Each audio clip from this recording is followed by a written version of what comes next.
All right. So what we're going to talk about today is portfolio planning and the overview of the case studies. And before I begin, Brennan, I asked Kim this, I think, just as you were logging in. Kim's using the bond ladder approach from the ACP, the standard ACP methodology for investments for their clients. I'm curious what you use.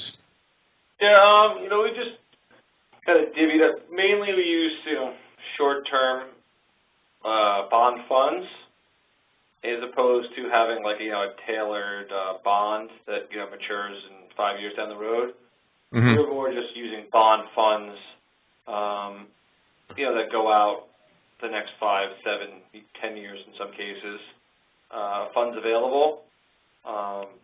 We deal with a lot of clients that, I don't want to say cash flow is not an issue, but they tend to have a little bit more means available. So mm-hmm. we don't have to kind of lock in that this is what they have to expend that 1 year. So not as locked in. Got it.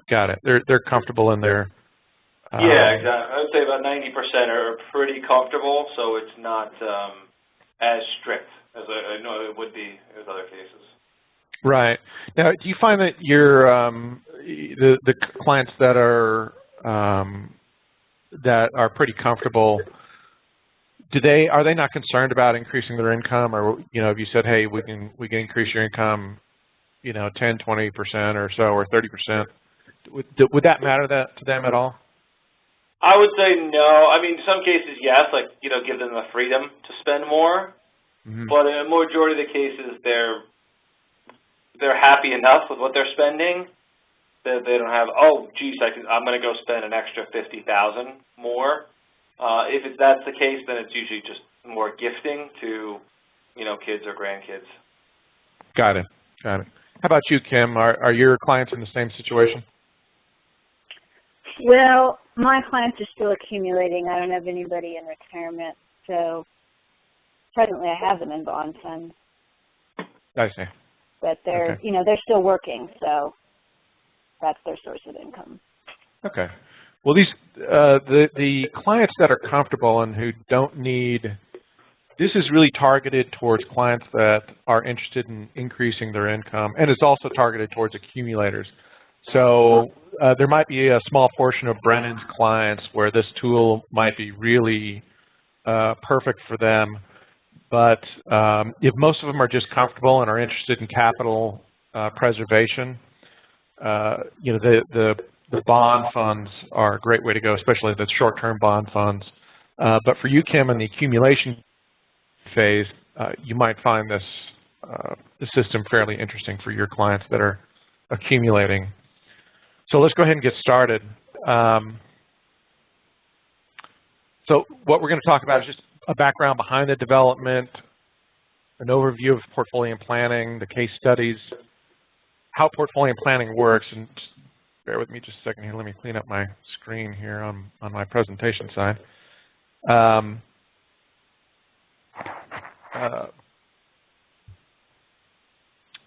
Okay, so the background here is I got my BS and Master's in Electrical and Computer Engineering from the University of Texas.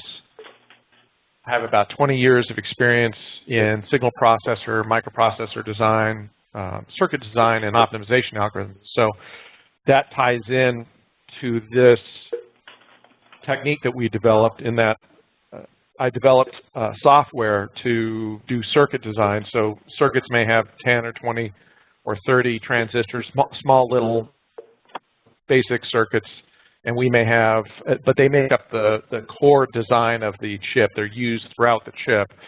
And in order to optimize those, I created software to go through a multidimensional system to kind of find the perfect, the ideal design for these small circuits. And that ties into, so also I have a personal interest into it, but these algorithms tie into the story here because my father retired in the 90s. About the time I was doing these algorithms, he received a lump sum from his employer. My wife had just finished her MBA.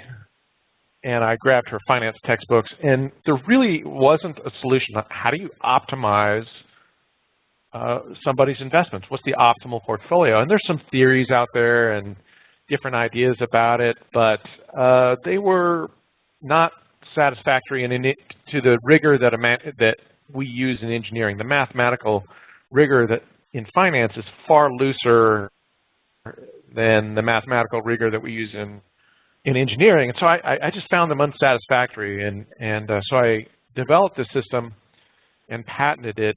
And again, parlaying this optimization software that I was using in circuit design to use it in finance. And we developed a PC version of this in the early 2000s for our own use. And we finally decided to, after we shelved it, we decided to shelve the development, rather. We were still using the tool. We decided we wanted to develop the product into a web-based thing. And so we've added a few features that were not on the desktop, including the rebalancing functioning. So let's just kind of go as an overview. So what is portfolio planning? So it's a patented retirement portfolio optimization system. It eliminates the income length uncertainty. So the income will last exactly as long as planned. More importantly, it produces significantly higher median income for retirees. And while many advisors, clients like Brennan's advisors have more money than really they need, most people in the world don't have enough. And they are looking for increasing their income from their retirement savings. And so this increases their safe withdrawals, and the median income is usually about 2 times or more versus the traditional methods like the 4% rule or other methods. So it answers key client questions. What investments should I make? When can I retire? How much should I save? How long will my money last? And what's the maximum amount I can withdraw? So some additional features here.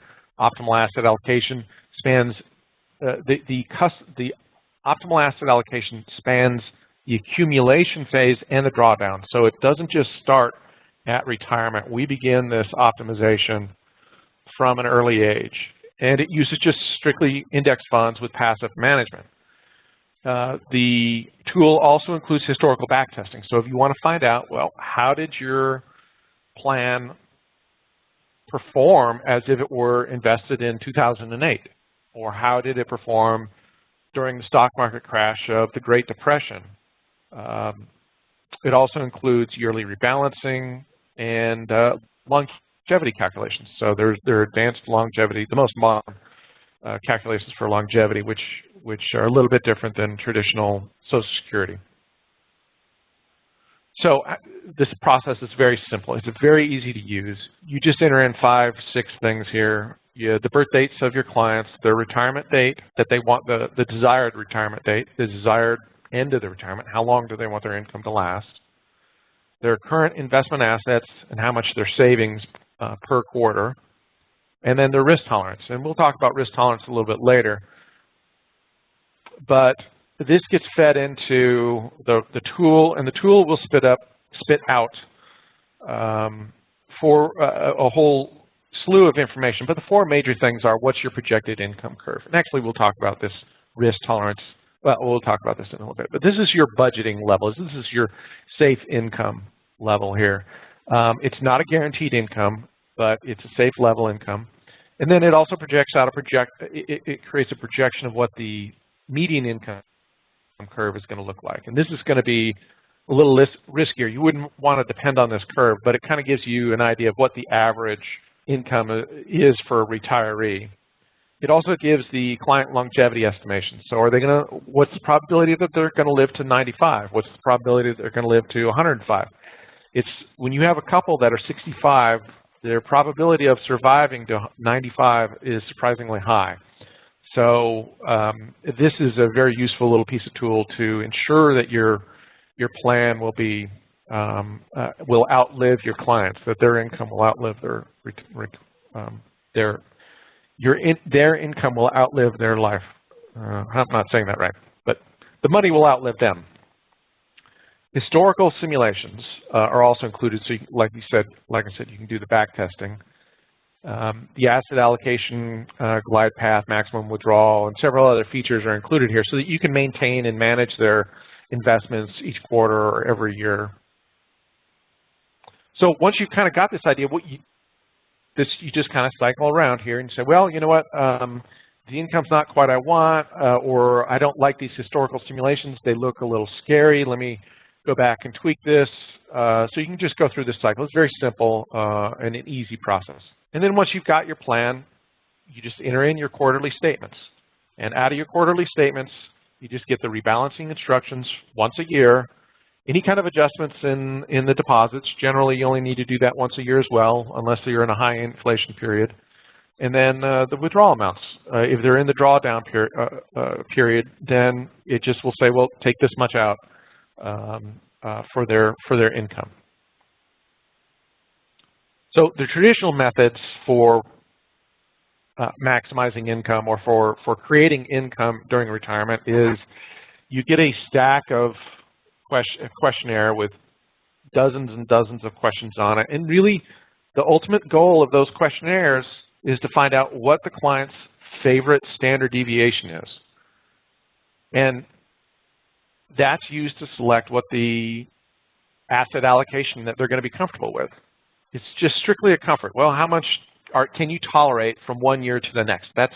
What's your standard deviation that you can tolerate? And that's not what we view. We don't view that as a terribly good way to choose an asset allocation, but that's the traditional method. It gets fed into a Monte Carlo tool, and then a safe withdrawal is produced, as well as a probability that the client will be destitute, that they'll run out of money before the end of the plan. And alternatively, if they don't run out of money, the probability that their heirs will be very rich, or hopefully very rich. It's not that we're against income or the heirs being rich or an inheritance, but that's not what's always wanted. So the basic idea is that asset allocation is not optimized well. It's just a comfort level. It's based on what's the year-to-year volatility. And for a long-term investment, that's not a good way to choose a long-term investment.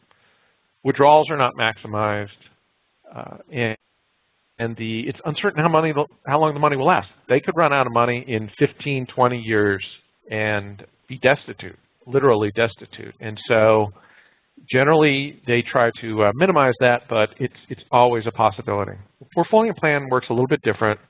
Basically just say, what are your income goals in those 6 variables that we talked about, and risk is the tolerance for shortfalls.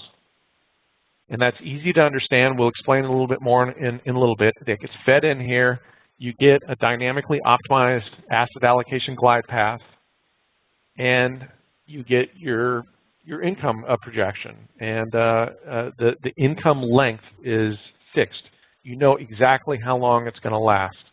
You can make it last until they're 115, and it's almost impossible. Almost nobody has lived to 115. So you have control over exactly how long their income will last. It does not use Monte Carlo, and we can't present it here in this situation, but Monte Carlo is grossly optimistic in many cases. And so not only everybody has heard about the problems of Monte Carlo and its inaccuracies and that kind of stuff, but we're going to pile on here and say not only is it inaccurate, but it is overly optimistic, and then sometimes it's grossly overly optimistic in its bias. It's generally it's biased in a way to make it overly optimistic. So what we use is a statistical analytical system that eliminates a lot of the errors and the bias that are associated with Monte Carlo. So it's significantly more accurate.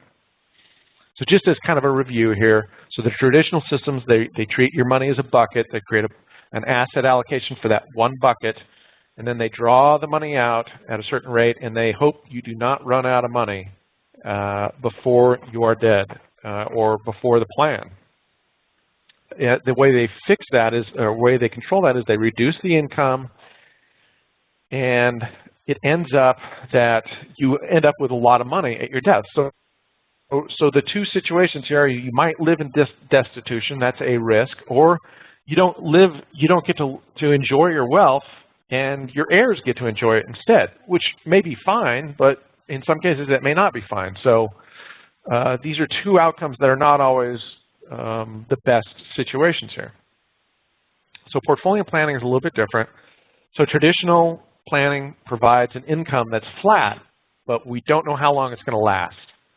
With portfolio planning, the income varies from year to year. And there's a possibility of a shortfall. There's a risk of a shortfall. And this is where the risk tolerance comes in. You can control that risk. You choose that risk, and that's the risk tolerance. What is the probability that, what probability can you tolerate that there is a shortfall? Do you want to be 95% certain that your plan is achieved or exceeded? Do you want to be 85% certain that your plan is achieved or exceeded? And the flip side is the risk measurement is if you have an 85% certainty that your income will exceed a certain level, then there's a 15% risk it'll fall short. So we use the probability of shortfall as our risk measurement, and this explains that. So let me just pause here real quick. If you guys have any questions about this, does this make sense to you guys? Yes, for me. Mm-hmm. What do you think, Kim? Sorry, it took me a while to get back to the right screen on my phone after it locked out here. Yeah, so far so good. Okay, great. All right, so again, portfolio planning, the income lasts exactly as long as you plan. You want it to last 50 years, it'll last 50 years. You want it to last 40 years, it'll last 40 years. There's no question about it. And it fixes that length of income, but it trades off that your income is going to vary from year to year. But in that trade-off, though, one thing you get is that you get a significant upside. If you look at the median income is a lot higher than traditional systems. And usually around the middle of retirement, it's going to be at least twice as high as traditional systems. It just depends on how the plan ends. Sometimes it's going to be even higher. So the overall income level should be significantly higher on a median level. So let's just kind of do a really shallow dive in how the system works. What is the core idea behind portfolio planning? And the idea is that you take an investment contribution. So Kim, your young investors who are, let's say they're 40, they're going to be investing in 15 years, and they're going to make a contribution into their 401k. Well, that contribution gets divided into portions, and each portion is what we call a portfolio. They're all in the 401k, but we look and numerically analyze it within our tool and give each one, we dedicate each one to a particular payout in retirement. And each one has a different asset allocation. Each one's going to be invested for a different length of time. And because they're invested for a different length of time, there's going to be a different appropriate ideal asset allocation for them that is specific to that length of time. Now, these all get mixed in. There's a certain amount of money dedicated to portfolio 1, there's a certain amount of money dedicated to portfolio 2, and so on and so forth. And each one is maintained. We keep track of the accounting of each one of those portfolios within our system. So you don't see it, you don't have to worry about any of that, your client doesn't see it. It's all held within their 401k or their IRA, but we keep track of it and monitor it so that every single dollar, we know exactly how long it is invested, and we know what is the precise asset allocation for that dollar. And in some ways, this is similar to a bond ladder approach, except instead of using bonds with specific maturities, we use portfolios. And these portfolios are diversified portfolios. They're invested in the index funds, the common index funds. So let's just kind of step back from our shallow dive here. Let's kind of just look at some case studies. So we're going to compare this with a Money Guide Pro example.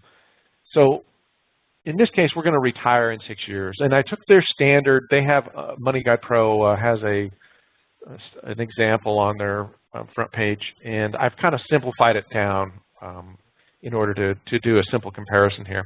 So let's say that we're going to retire, your client is going to retire in 6 years, in 2020, and they want income that's going to last 30 years. They have $650,000 in a Roth IRA or in an IRA, it doesn't really matter. And they're saving $35,000 per year adjusted for 4.2% in inflation. So according to MGP, if they invest in total return one portfolio, they will get about $34,000 in annual income. And it states that there is an 18% risk of early depletion. So there's a 20% chance they could run out of money before 2050. Now, we'll compare it with what the output of portfolio planning is. So here is the Money Guide Pro projection. And this is the portfolio planning projected income. It's $47,000.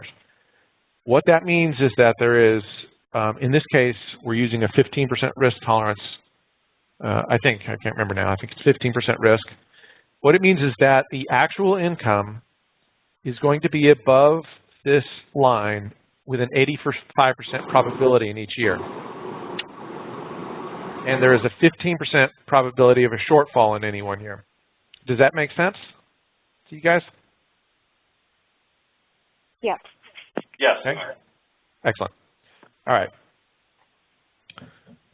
So the median income grows like this. It starts off around $60,000, and it rapidly grows, hits by mid-retirement in about 15 years, it hits about $100,000.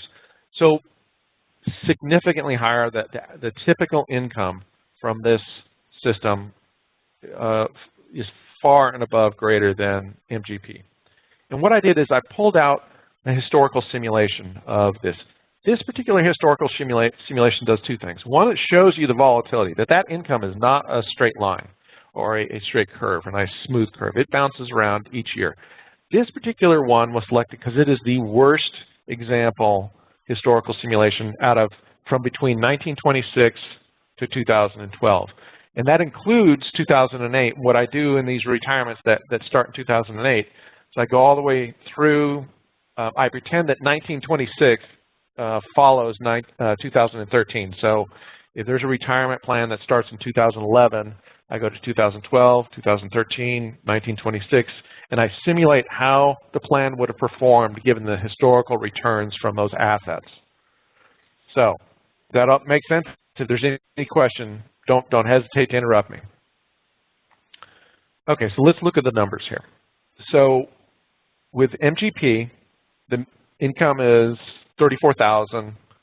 Portfolio planning is $47,000. 40% increase. The median income is $34,000. Portfolio planning, it's $100,000. So it's about 3 times what MGP is. The lowest income is $34,000. If you don't count that it's possible to run out of money, with portfolio planning, the lowest historical simulation is $37,000. So even the worst historical simulation is more than what Money Guide Pro puts out.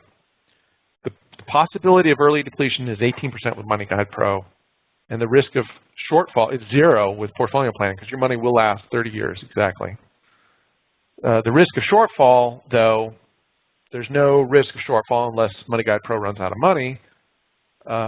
With portfolio planning, there's a 15% risk of shortfall. Does that make sense to everybody? Yep, still following. The shortfall is a measure of the annual activity. Sorry? Shortfall means the annual. Right. And actually, in our tool, we look at each quarter. So in the tool, it's actually quarterly. Okay. Whereas depletion is at the end of the road, no money coming in at all. Right. The depletion is sometime before the 30 years. What's the probability that it runs out in 25, 20, 18 years? So, okay. So it's fairly significant. And really, somebody living to be 95 is, especially a married couple in which they're both 95, they're both 65, there's actually a pretty darn good chance that one of them is going to live to 95. So, especially if they're well off and they're not smoking. All right, so let's look at just comparing it with the 4% rule. And this is really geared towards a couple that are both age 65. They retire in the first quarter of 2000. 2014, and actually I think I made this the third quarter of 2014, but nonetheless, they retire in 2014. They've got $1 million. This is the traditional textbook case, but they're not sure how long the money needs to last, maybe 30, 40, 50 years. So let's take a look at a 30-year plan here. So this is the 4% rule, $40,000. Again, here's the projected income. It turns out to be about $47,000, so about a $7,000 adder on top of that. Now, of course, it's bear in mind that a lot of people aren't using the 4% rule. They're kind of dialing it back a little bit because of concerns. Now, the median income starts off also at $47,000, and the average median income, this line just kind of shows the average of that green line, that's $83,000.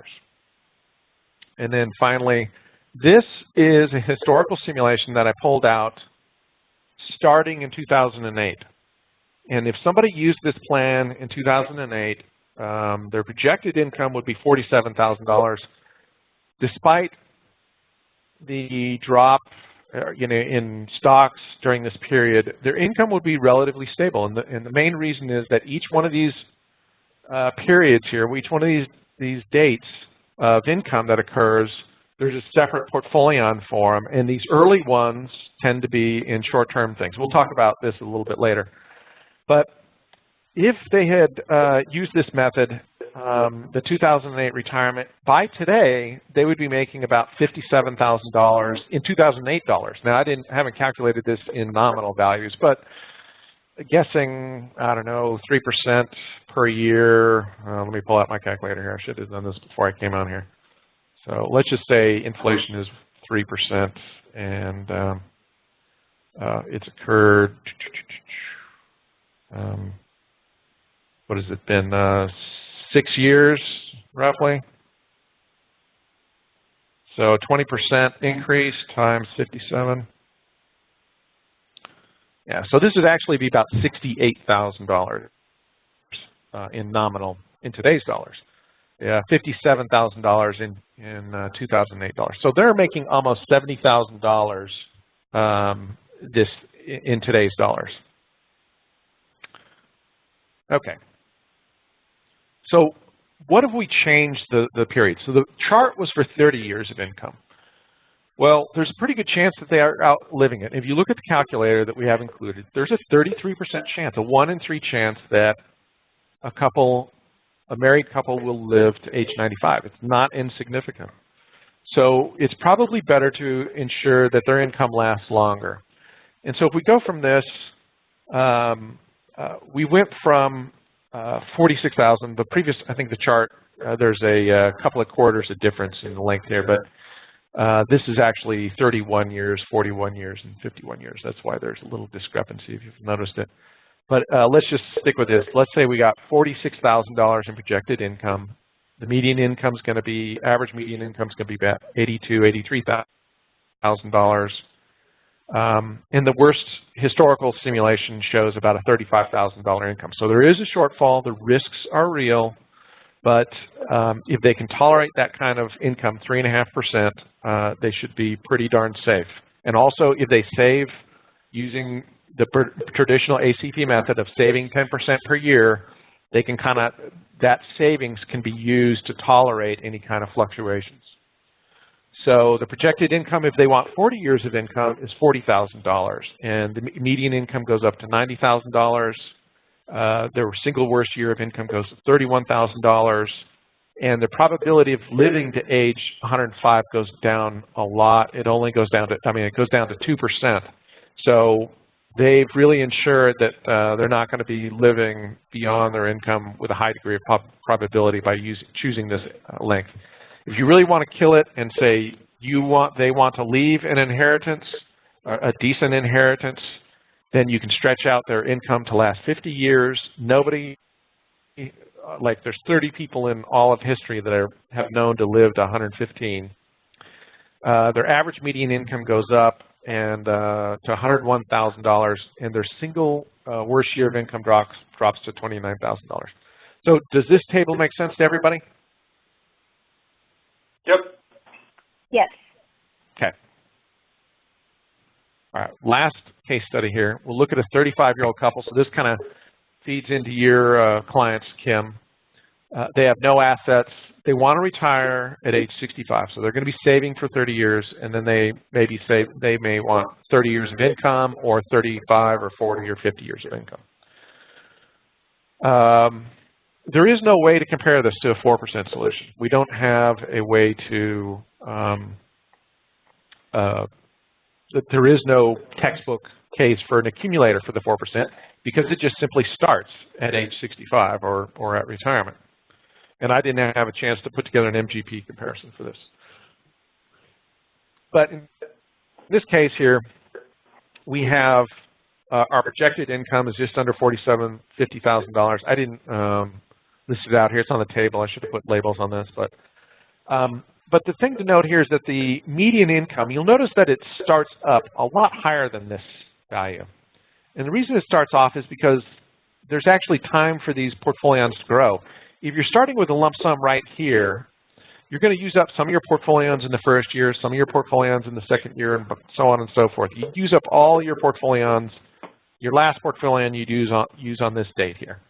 Well, these portfolios, if you retired on this date, if you had a lump sum and you start the plan right on this date, these portfolios don't have any time to grow.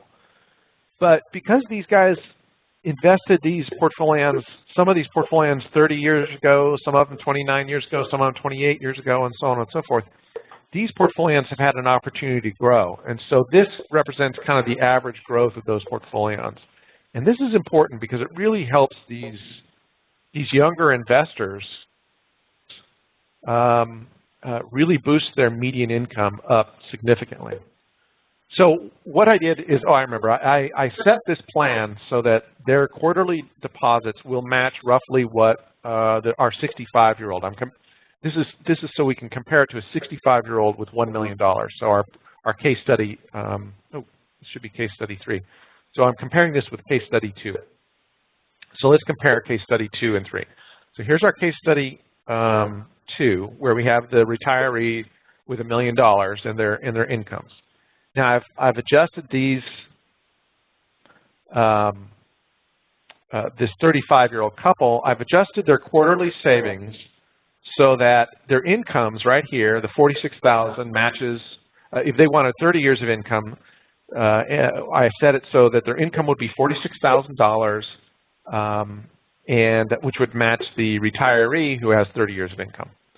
And similarly, for this young couple, for them to have 40 years of income, I set their income target to be $40,000. I adjusted their quarterly savings so that they would achieve this, and this is the amount that they would need to save total if they added up all of their quarterly savings, so that they would achieve a $40,288. Does this make sense why I set this up? Does that make sense to you?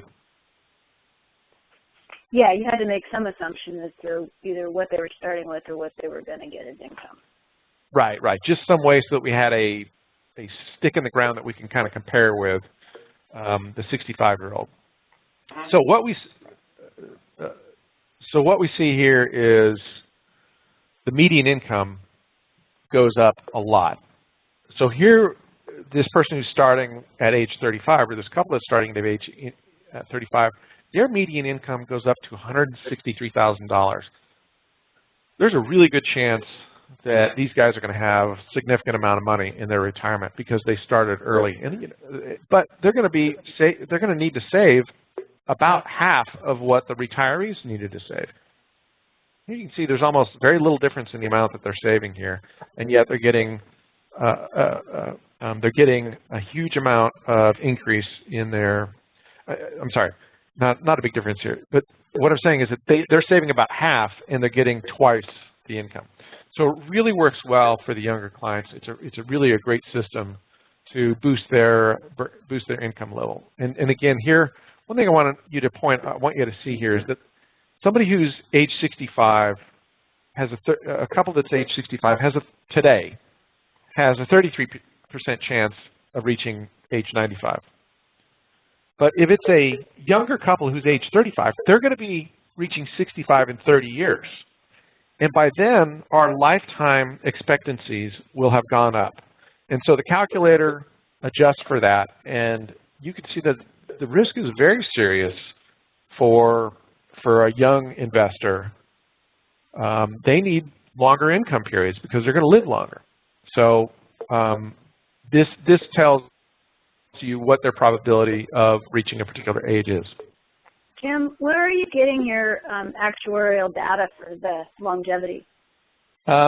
It's the Society of Actuaries. Thank you. Thank you. Yeah. Okay. So it uses their indexing method that it developed in the last few years to project out what the life expectancies will be in the future.